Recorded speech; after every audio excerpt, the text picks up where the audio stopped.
Hello and welcome. I am the Suit&Tie Dip&ChewGuy, and this is the number 9 alternatives review. This is number 9 out of the reviews on the playlist. I believe now there will be 10 videos in total. And yes, it's the new Outlaw dip. So this review right off the bat is completely thanks to, and that means everything, sourcing, funding, etc., to Andrew Schmidt. Andrew Schmidt was the one that suggested this be done as a review because people would maybe be interested before they actually put the money out.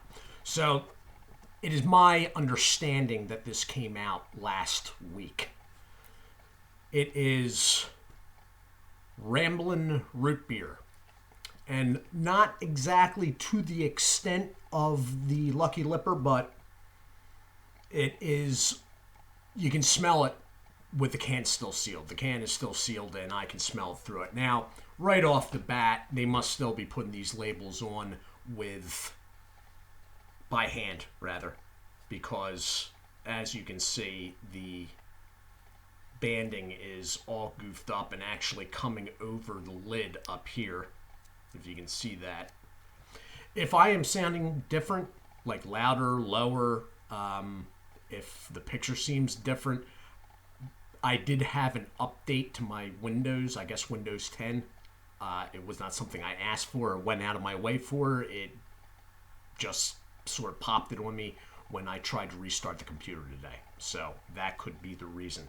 So what you have is, besides the band, you have a pretty good looking metal lid. It is a root beerish tan raised rim. The background, now I can tell because I've looked at it a couple times. It's not overly clear though. Like a quick look at it, I'll be like, what is that? It's a foaming head to a root beer, basically in a mug. That is what is behind the skull and crossed shotgun and rifle. Okay? It doesn't translate well whatsoever, but I mean, that is not a big deal in my mind. On the side, you have Ramblin Root Beer. The fact that this is a 1.2 net weight ounce can, standard size dip can. You have Outlaw branding. You have the warning label. Ramblin Root Beer again. And more Outlaw branding. Barcode and manufacturer's information, which I will read off here. So it is still Ace Moist Snuff Incorporated, but it is now Deer Park, New York State. It is 100% tobacco free. It does have nicotine. Underage sale is prohibited due to that. All right. On the back, sort of generic Pinkerton-esque can. No code or date on this. This will still be, by most people's standards, small batch. So since it's coming directly from facility when mailed out, I don't really think that's going to be a problem with this at all. Now, with the tobacco reviews, when they had tobacco, if you look back, there were issues with the product souring. I have not heard that about the tobacco-free stuff. So I'm going to try to cut this with my left hand again, but I have a knife on standby for some reason if it doesn't work. Wow. I am becoming proficient with, whoa. And this was the way with the old tobacco things too, where their bands cross over. The bands are sort of like a rubbery plastic, and where they overlap themselves coming around, it has always been difficult to cut through, even with my right hand. So, opening it up, there's a look at the cut.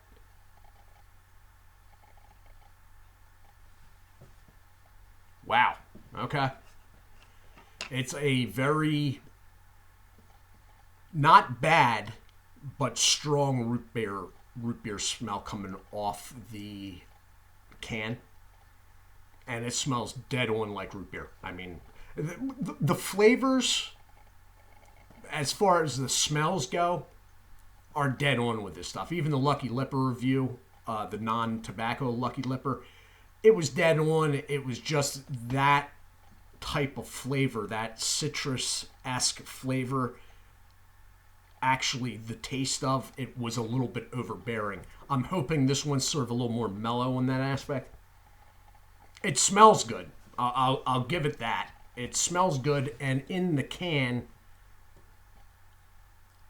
that is dead on what it's looking like. In fact, it may actually be darker black in person.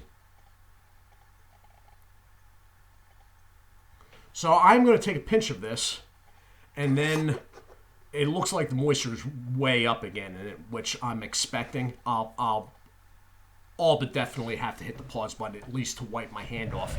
But I'll try to give you... Ah, yeah, it's soaked. It does have a slightly slippery feel pulling it from the can. That is due to an ingredient that gets put in this stuff, which I cannot remember off the top of my head, but if Dirty Pat Walsh is watching, I think he knows what does that. There's a really long bit there, if you can see that, but it looks pretty supple, so I'm going to throw this in, and then I'll probably take a filler, and then I'll hit the pause button.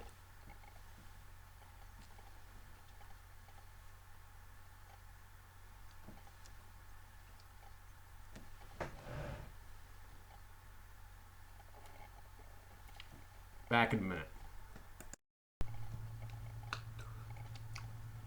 Tell you what, this one turned out pretty good. I've got to say, I'm a little surprised. I had hopes that this would be a little bit more to my liking. The reason why I did the original review of Lucky Lipper was because out of the Outlaw tobacco line, when they had it, Lucky Lipper was the one that I tried first and had the most experience with. That said, I think the flavor has been applied with this as heavily as the Lucky Lipper alternative was, but the nature of root beer flavor is working better. It's not as sharp. It doesn't come off as exaggerated. I think the flavor here is as strong as the flavor of that Lucky Lipper I did a few weeks ago, or a month ago, or whenever that was. But just root beer as a flavor just works better than a citrus soda-esque way. The citrus made it exaggerated. Mind you, flavor-wise, it wasn't too bad compared to most alternatives. In fact, it was probably one of the better ones. But the flavor got stronger and stronger the longer it kept in. Now, the other problem I had with that one was I felt ill afterwards. I think it was a combination of the flavor being a little bit overboard, but also the nicotine in these are high. All right? So I think the combination of the flavor being a little exaggerated just due to the type of flavor it was, and the nicotine being really high, because he took so many complaints about people not feeling buzzes that, he felt the need to up the nicotine. So God knows what it is in this. As of yet, I feel fine. There is a little bit of a mouthfeel, but it's not stinging. There's no wintergreen burn type thing going on. It is a little bit hard to keep together. In his defense, though, I found the Outlaw tobacco line and Tough Guy line, when it was tobacco, I found that hard to keep together too. I never saw the fat cut. It just seemed to work into my teeth, in between my teeth easier. That's all that seemed to do for me. It migrated, it would spread down my jawline. This isn't doing that so much, but the slippery nature of the product, I'm getting pieces coming over my molar. I got it all the way back here on the side. But, I guess it depends where you hold it. I'm a Stoker's guy. There's not too much you can't do moving around and whatnot. with Stoker's Long Cut. It's just the way it is. So really, I have some issue with anything unless it's Stoker's Long Cut. At varying degrees. Obviously, snuff is worse than Copenhagen Long Cut and etc. So the flavor is root beer, and just like the smell, it is dead on. I mean, it is. If you like root beer, you may very well want to put the money out for this. Now, I did not check what they are retailing at, but I'm guessing it's probably $7 crossed out with $5 or $4.99 next to it or something like that, or maybe it's $5.99. If you are actually worried about health risks of tobacco and you are all about an alternative with nicotine, unless you don't like root beer, this might be the guy. Now, I'm starting to feel a little bit of an uptick now, and that's probably nicotine, I'm guessing. So I'm guessing that I'm probably not going to feel great. I'll leave it in the comment section after the video is uploaded. I have a feeling that it's probably going to make me feel a little nauseated. It's just too much nicotine. I mean, Stoker's doesn't have the low nicotine levels that people claim, but it is not the highest either. And when I do something like this or the Siberia or something like that, I do have like an ill feeling after a little while. Unlike the Siberia, this is not making me feel like my heart is racing, etc. So, I'm not a fan of the guy personally myself at all. Or I'm not a fan of his online persona. I have a feeling that he may be very different in normal everyday life, but I don't see that. So, but this is having gone through it. Not all the flavors, but basically all the companies of alternatives. Flavor-wise, this has probably been the best one yet. I mean, I almost hate to admit that, but I'm not going to lie to you either. Flavor-wise, this is pretty good. It feels like a dip in the mouth. It just feels like it's got a goofy cut, and it's not tobacco because of the slippery nature. But nicotine's definitely there. I mean, if I was a daily Kodiak wintergreen guy, then this would be perfect. I'm not, and thus it's a little bit too much. But packaging's good. I mean, they still got the bands going on wrong, but for all we know, there's some guy sitting there sticking these things on by hand,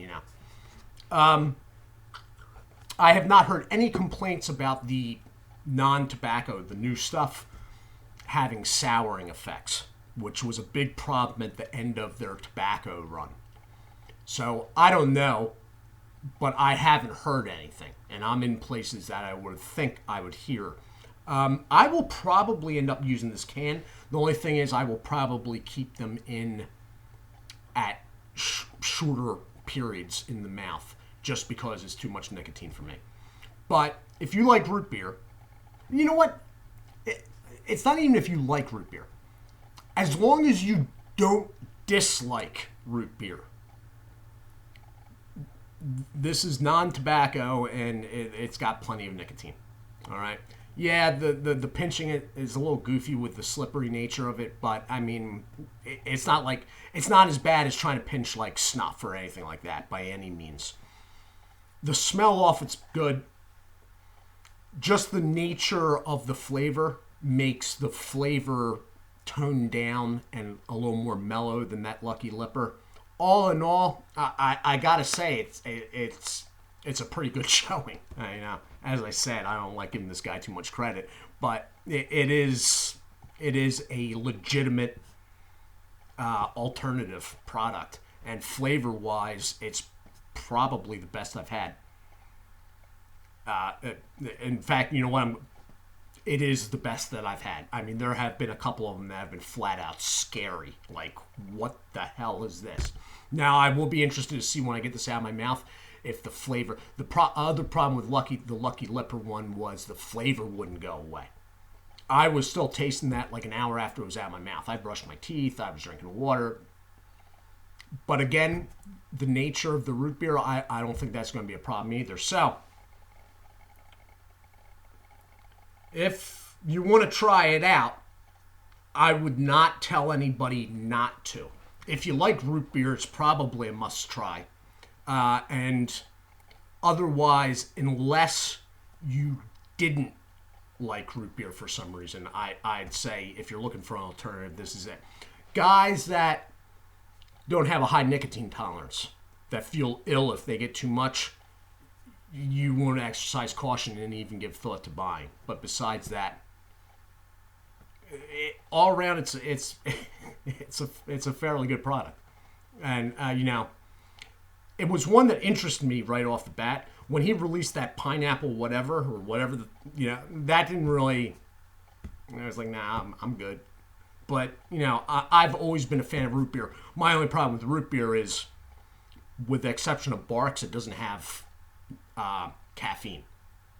So this has been the review of Outlaw's Ramblin root beer. If you like root beer, if you don't have low nicotine tolerance, and you're looking for an alternative, you may want to give this thought. That I think they're a little priced too high, but people that are really desperate to find an alternative usually are willing to pay for it, and this very well may be worth it to you. All right? I am the Suit&Tie Dip&ChewGuy. I do hope you all are well. Do take care of yourselves, and God bless.